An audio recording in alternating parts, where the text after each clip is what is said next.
Merci d'être sur la télévision Labari pour le journal de ce jour, vendredi 6 janvier 2023. Mesdames et messieurs, bonsoir et bienvenue à tous. Le Front social, l'intersyndical des travailleurs du Niger, ITN, a rendu public ce vendredi matin une déclaration à la maison des jeunes Djadissokou de Niamey. Cette sortie médiatique vise à dénoncer le non-respect des protocoles d'accord signés avec le gouvernement de février 2022 à octobre 2012 à octobre 2018, des protocoles d'accord qui restent toujours en souffrance. Voyons tout cela avec Nafissa Yahya sur les images de Canal 3 Niger. Tous unis, tous unis. C'est pour dénoncer le non-respect de certains points inscrits dans les protocoles d'accord signés entre le gouvernement et l'intersyndical des travailleurs du Niger, ITN, qui est rendu public cette déclaration. À cette date, 13 points des protocoles d'accord restent en souffrance, malgré les engagements répétés de la partie gouvernementale.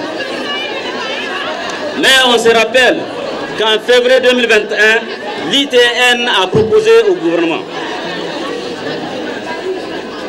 4 points de préalable à satisfaire, dont entre autres l'harmonisation d'un régime indemnitaire des fonctionnaires et la revalorisation du SMIC, la suppression de la contractualisation dans les secteurs de l'éducation et de la santé à travers un recrutement progressif à la fonction publique des contractuels de ces secteurs d'activité.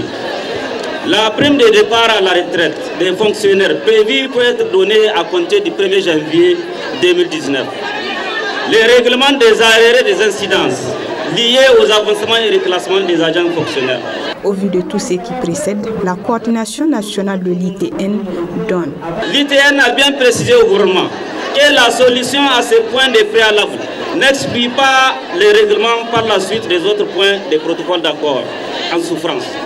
Camarades travailleurs, passé ces délais, l'ITN rend le gouvernement seul et unique responsable de la situation ainsi créée.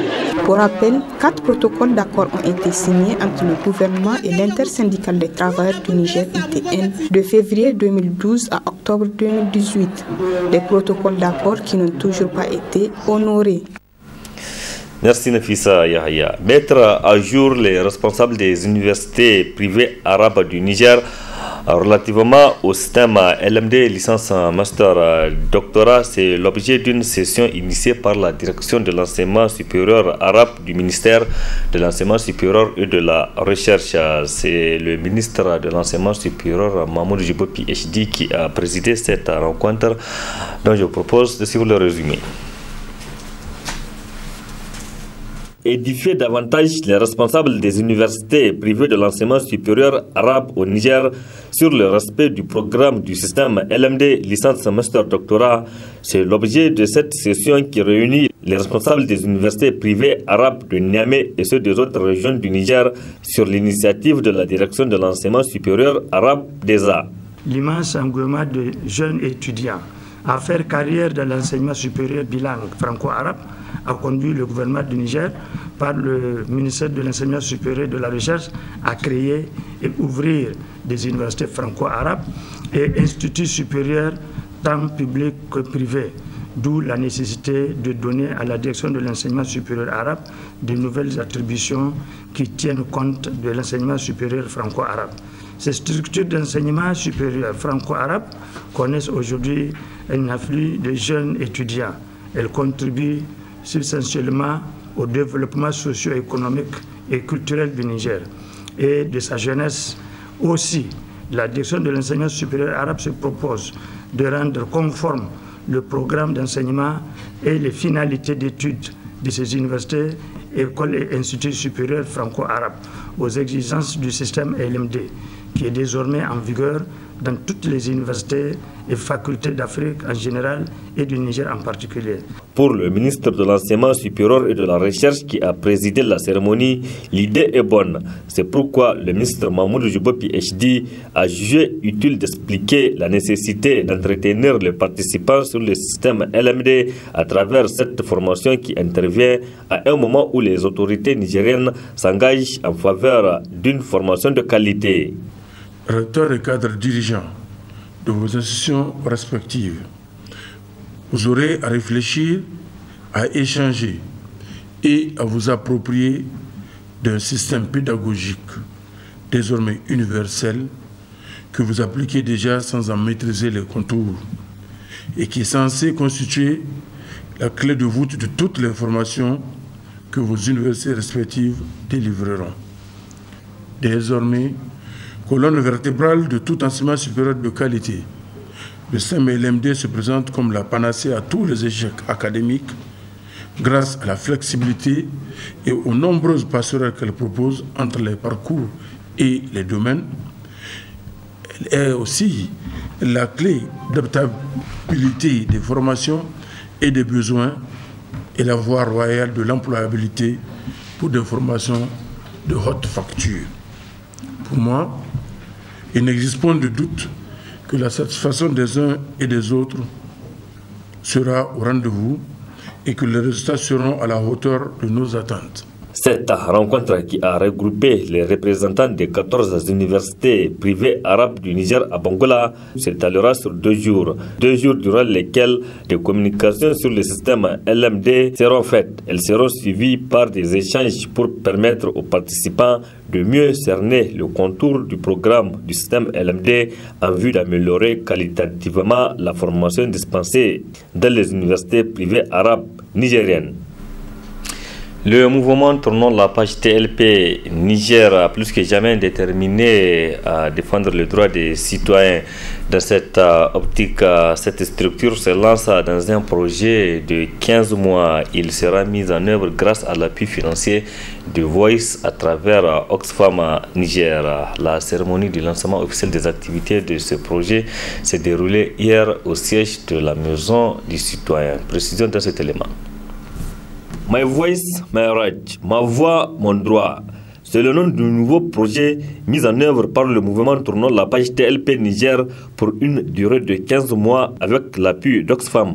Je dois dire qu'Oxfam au Niger, qui n'a de cesse d'appuyer les organisations de la société civile, est fier de pouvoir collaborer à nouveau avec Tournons la page à travers le projet My Voice, My Right, ma voix, mon droit, qui vise à favoriser une pleine jouissance des libertés individuelles et collectives des citoyens, particulièrement des jeunes, à travers la création d'un cadre d'échange multi-acteurs pour l'ouverture et la protection de l'espace civique nigérien. Le projet sera mis en œuvre pendant 15 mois avec un budget de plus de 98 millions de francs CFA. Nous sommes sûrs que ce projet viendra renforcer les efforts déjà conséquents de TLP, mais aussi bien d'autres organisations qui ont travaillé avec beaucoup d'engagement pour la même cause. Cette cérémonie marque ainsi le lancement officiel des activités du projet My Voice, My Right, ma voix, mon droit, qui porte sur les questions des droits humains, notamment des jeunes, mais aussi sur l'espace civique en général. My Voice, My Right, ma voix, mon droit, a en effet comme objectif global favoriser une pleine jouissance des libertés individuelles et collectives des citoyens, en particulier les jeunes, à travers la création d'un cadre d'échange multi-acteurs, l'ouverture et la protection de l'espace civique. Ces projets traitent des questions dont l'importance capitale connue de tous, car l'espace civique nigérien est très malheureusement resté encore aujourd'hui réprimé. Chez nous, nous l'avons démontré dans notre rapport intitulé « Niger, l'espace civique en voie d'extinction ». En effet, ce projet fait suite à un rapport que TLP a su élaborer sur les restrictions de l'espace civique. Ce projet qui concerne toutes les 8 régions du Niger est soutenu par la section internationale du mouvement Tournons la page qui encourage les initiateurs dans leur combat à défendre les libertés fondamentales. Donc, comptez sur nous. Je crois que ce sujet d'espace civique sera au cœur de l'Assemblée générale qui aura lieu à Cotonou de TLP International, où tous les 10 pays membres se retrouveront. Donc, nous continuerons les réflexions, voir les voies et moyens pour pouvoir ouvrir l'espace civique dans nos pays. Et quand je dis nos pays, je parle des 10 pays membres de TLP International. Sur ce, je souhaite bonne chance à TLP Niger et bon courage à l'ensemble de ses membres et merci à son partenaire Oxfam International au Niger. Le projet My Voice, My Right, Ma Voix, Mon Droit se talera sur la période du décembre 2022 au février 2024. Hautement pathogène et très contagieuse et concerne les oiseaux et autres volailles. C'est la grippe aviaire qui a été détectée donc ici même au Niamey, ici à Niamey dans certains quartiers, une situation qui a amené les autorités de la région de Niamey de prendre une décision pour interdire l'importation ou l'exportation de la volaille et autres produits dérivés. Une situation qui a cité ce reportage de la télévision Labari. C'est un reportage signé Ismaël Moumouni et Sadoudumi. Maladie virale qui sévit chez les animaux à plumes et dont le taux de mortalité est très élevé chez les oiseaux d'élevage. La grippe aviaire fait surface à Niamey depuis le mois de décembre selon la direction régionale de l'élevage. La grippe aviaire, c'est une maladie, une zoonose qui attrape les oiseaux et les humains. Mais dans notre cas, on n'a jamais eu un cas humain. Donc c'est une maladie virale qui attaque les volailles. Le 20 décembre passé, on a eu la première alerte dans une ferme de Goudel-Gourou, de la commune 1 de Niamey. Donc après les investigations, il s'est avéré que c'est la forme hautement pathogène, le H5N1. Et ensuite le 25, on a eu un autre cas, un autre foyer à Goudel-Gourou, de la commune Niamey 4. À pareille circonstance, et la chaîne automatiquement va se déchaîner comme on l'a dit et on a fait les mesures de biosanitaire qu'on doit prendre.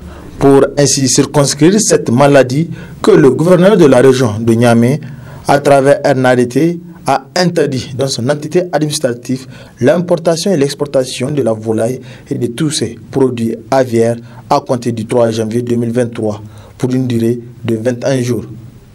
Cette situation est un coup dur pour les revendeurs de volailles.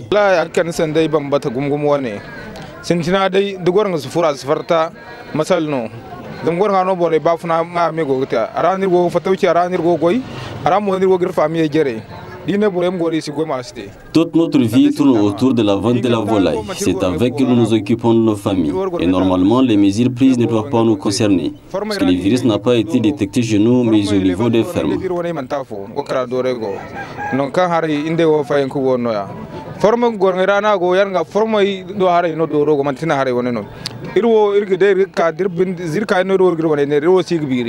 Pour l'association nigérienne des consommateurs, ADDC Wadata, cette décision vise à protéger le consommateur contre cette maladie.